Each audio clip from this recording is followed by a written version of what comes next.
which basically answers my follow-up to all of this was, there's a lot of dealers, and you probably hear this all the time. I hear it all the time. They go, hey, well, how do we compete against the Jiffy Lube or the whatever who have entire websites devoted to the services they offer?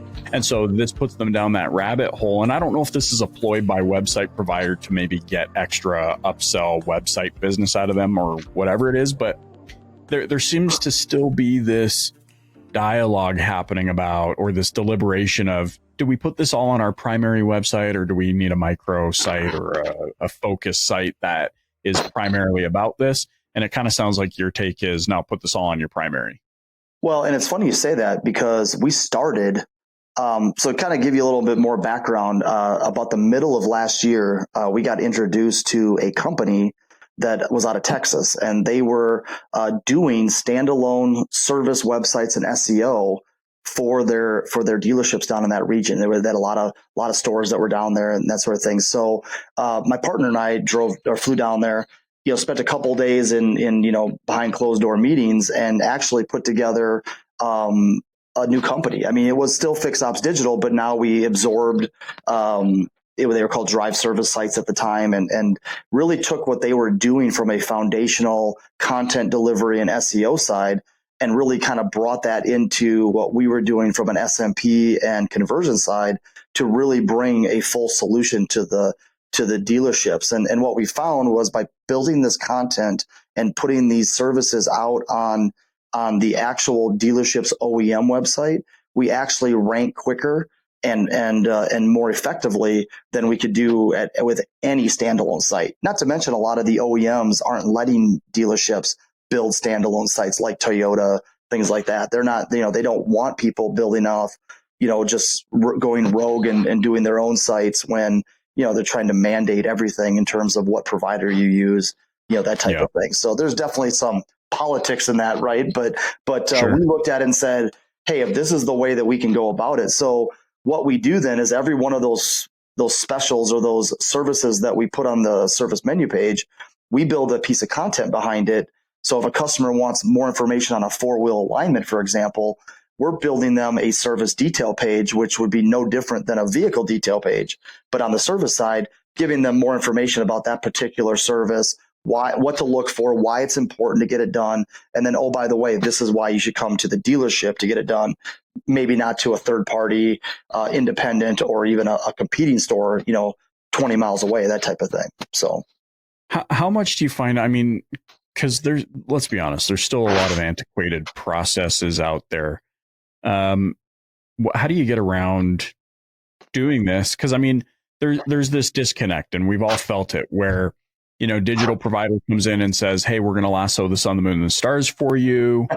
Yep. Not taking into consideration that maybe this dealer still has service processes that would make, like, I don't know, like insert name of really old person here. That's like common for them. And then they go, well, this doesn't work. How much of that is, well, guys, we need to also look at how you're doing the business in order to be able to bring you a solution that, will fit? Great question. I'll say on the surface, we don't get a lot into the day-to-day operations. We do have a couple, partners or strategic alliances with trainers and things like that if anybody needs any training, we can bring people in and let them kind of handle that.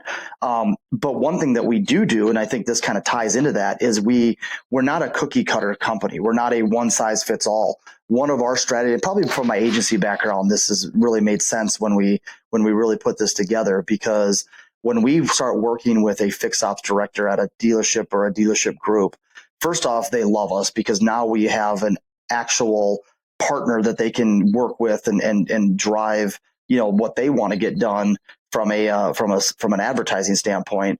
But more importantly, we really dig into the weeds and say, hey, look, Mr. Dealer, what are your goals and what is your challenges? Because there's some people where they'll be like, I don't need another oil change ever because we are so booked and I can't seem to get more people through there anyways. But there's some people that say, hey, we've got this brand new, just added a second express lube, lane, and we really need to focus on getting more of those common services in there.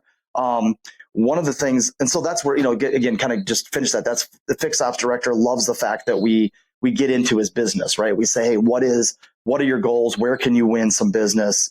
And what can we do to help get that done?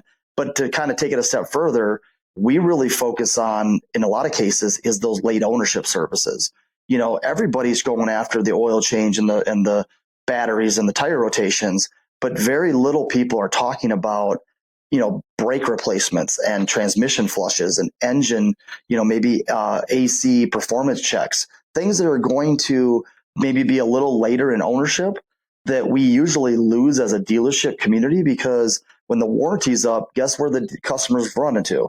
They're running to that independent. So we're just trying to get that message out there early so customers know that is available. And then for the dealership, it's a great thing because that's where the higher ROs are, right? That's where you make more money. That's where you can build that relationship or solidify that relationship that you've now built over the first couple of years that turns into a conversation about maybe a trade. Or, hey, we've got a $3,000 service bill. Why don't we go ahead and just waive that or just absorb that? And we're going to turn that into another car sale. And when you lose that customer in 36 months, you don't have that opportunity if you're not bringing them back in for some of those bigger services. So that's some of the things that we're doing maybe a little differently than I think that a lot of dealerships are used to, because I think dealerships today are used to, hey, what's your product? What do you do? Okay, great. I'm going to put it in, and now we're going to tell me how it works. We don't go that route. We want to actually have those deep conversations with both the owner, the GM, and the fixed ops director, because everybody is obviously being compensated on growth and on revenue. So.